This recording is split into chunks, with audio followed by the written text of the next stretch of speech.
नमस्कार, मी अमित रामटेके आणि आज आपल्यासोबत बोलण्यासाठी आहेत बहुजन समाज पार्टी भंडारा जिल्ह्याचे सचिव धीरज गोस्वामी आणि आज आपण त्यांच्यासोबत चर्चा करणार आहोत की भारतीय राजकारणामध्ये बहुजन राजनीतीची आवश्यकता काय आहे आणि बहुजनांचे राजकीय मुद्दे काय आहेत आणि बहुजनांनी आपल्या राजकीय मुद्द्यांना पुढे रेटण्यासाठी कोणत्या राजकीय पक्षासोबत आपला संबंध ठेवायला पाहिजे आणि कशा प्रकारे बहुजन समाजातील लोकांनी आपला वोटिंगचा पॅटर्न असायला पाहिजे या संदर्भामध्ये आज आपण धीरज गोस्वामी यांच्यासोबत बोलणार आहोत. तर स्वागत आहे आपला. सध्या भारतीय राजकारणामध्ये जर बघितलं तर द्विपक्षीय राजकारणाकडे सध्या 2019ची आणि 2024च्या जो इलेक्शनचा कल आहे त्या पद्धतीनं द्विपक्षीय राजकारण करण्याचा भारतामध्ये प्रयत्न होताना दिसतोय. अशा परिस्थितीमध्ये भारतीय समाजामध्ये बहुजन राजनीतीची काय आवश्यकता वाटते? बहुजन चळवळीमध्ये ज्या महापुरुषांनी आपलं त्याग समर्पण दिला आणि त्यानुसार राजकीय सत्ता हस्तगत करण्यासाठी ज्या महापुरुषांनी ज्या समाजाला जे दिशा निर्देश दिलेले होते त्या दिशा निर्देशानुसार आतापर्यंत पहिल्या लोकशाहीपासून तर आतापर्यंत 2024च्या लोकशाहीपर्यंत ज्या पद्धतीनं आंबेडकरी विचारधारेला देशामध्ये जो स्कोप मिळायला पाहिजे होता तो स्कोप आंबेडकरी चळवळीला मिळवता आलेला नाही ही एक शोकांतिका आहे. त्याचं कारण बरेच आहेत आणि त्याची कारणं हे आहेत की पर्यायाने मनोवाद्यांनी आंबेडकरी चळवळीसमोर एक वेगवेगळं लिडरशिप त्या काळानुसार तयार केलेली आहे.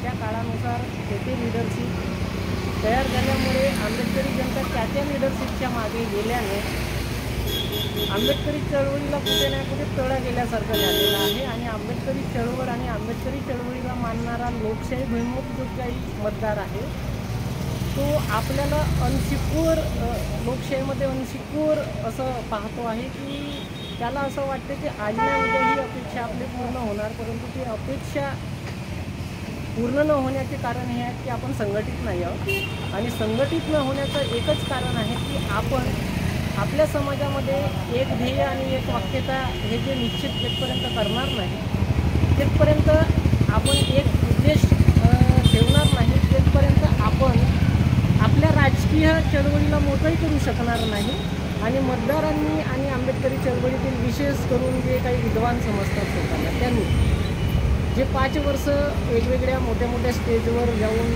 5 वर्ष जे काही आपलं तत्त्वज्ञान आणि वैचारिकता मांडतात आणि ऐन राजकीय वातावरणामध्ये समाजाला ज्या पद्धतीनं भरकटण्याचा प्रयत्न करतात ती दिशा समाजापुढे एक वेगळी असते आणि त्या विद्वानांच्या वैचारिकतेनुसार समाज जाण्याचा प्रयत्न करतो आणि त्याच्यामुळे कुठे ना कुठे आंबेडकरी समाजाला एक एकसंघ आणि एकजुटता असायला पाहिजे. ही एकजुटता आणि एकसंघ दिसत नाही कारण की या द्विपक्षीय राजकारणामध्ये कुठेही आंबेडकरी पक्ष पर्यायी बनवू शकते. हे पर्यायच आपल्या समाजापुढे येत नसल्यामुळे फक्त आणि फक्त काँग्रेस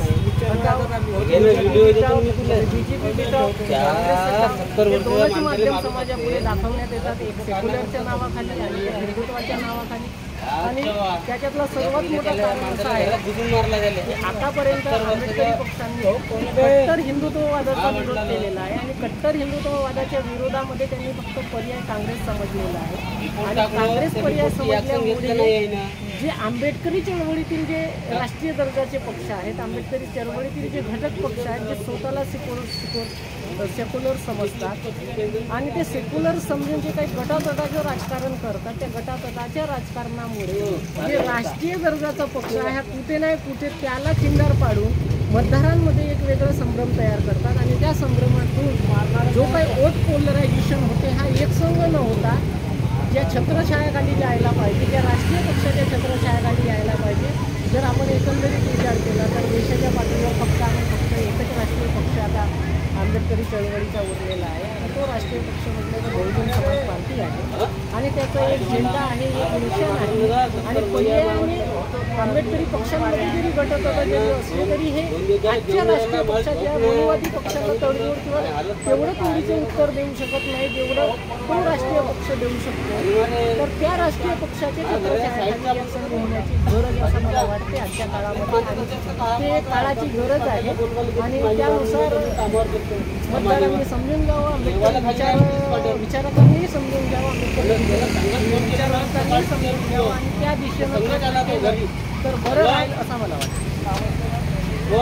ज्या पद्धतीनं सध्याची परिस्थितीमध्ये आंबेडकरी चळवळीचा जर आपण विचार केला तर बहुजन समाजातील जे स्वतःला फुले शाहू आंबेडकरांचे विचारवाहक म्हणतात, विचारवंत समजतात, यांनी खुले आमपणे इंडी गठबंधनला ज्या पद्धतीनं सहकार्य करण्याची भूमिका घेतली आणि महाराष्ट्रामध्ये वंचित बहुजन आघाडी असो की देश पातळीवरील राष्ट्रीय पक्ष म्हणून बहुजन समाज पक्ष असो यांना भारतीय जनता पार्टीची बी टीम म्हणून घोषित करण्यात आला.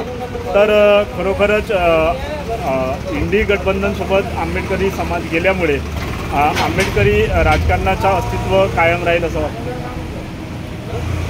या पद्धतीनं जे आंबेडकरी चळवळीतील राजकीय विशेषज्ञ आहेत, राजकीय जे ओपिनियन मेकर आहेत, जे विचारवंत आणि विद्वान समजतात, त्यांना तर मी माझ्या भाषेत असं समजतो की हे संभ्रमित विचारवंत आहेत. यांनी आंबेडकरी विचारधारेचा विचारवंत म्हणून स्वतःला नाव लावून घेऊ नये. यांनी गांधीवादाचा विचारवंत म्हणून स्वतःला नाव लावून घ्यावं. कारण की ज्या पद्धतीनं हे समाजापुढे परफेक्शन बनवतात ते 5 वर्ष तो पर्याय देऊ शकत नाही समाजाला. तर त्यांच्या वैचारिकतेला आपण काय म्हणू शकतो की जे मोठे मोठे स्टेजवर राहून आंबेडकरी विचारधारेचे, आंबेडकरी चळवळीविषयी आंबेडकरी व्याख्याते असतात आणि आंबेडकरी विचारधारा मांडतात. आणि ऐन वेळेवर ज्या वेळेस जेव्हा लोकशाही मजबूत करायची असते यावेळेस संविधानाला आणि संविधानिक तरतुदीनुसार बाबासाहेबांना एक कुठेतरी आपल्या राजकीय चळवळीचं ज्यामध्ये योगदान सामाजिक द्यायचं असते त्यावेळेस सरळ गांधीवादाला समर्थन करून समर्पित होतात. तर अशा वैचारिक मांडणी करणाऱ्या विचारवंतांना तर मी हे म्हणेन की त्यांनी हे संभ्रमित विचारवंत आहेत आणि ह्या संभ्रमित विचारवंतांनी स्वतःला आंबेडकरी विचारवंत म्हणून स्टेजवर पुढे करू नये. कारण की लोक आणि मतदार आणि समाज आणि आंबेडकरी चळवळीशी निगडीत असणारा जो मतदार आहे तो आता समजूतदार झालेला आहे, समजदार झालेला आहे.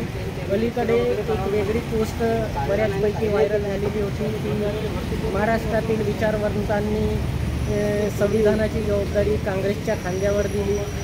जर त्यांना हे वाटत असेल की काँग्रेसच जर सर्व जर संविधानिक तरतुदी लागू करण्यासाठी सक्षम आहे तर मग आंबेडकरी विचारवंतांनी आंबेडकराचा कोणता अभ्यास केला आणि त्या अभ्यासातून त्यांनी काय बोध घेतला.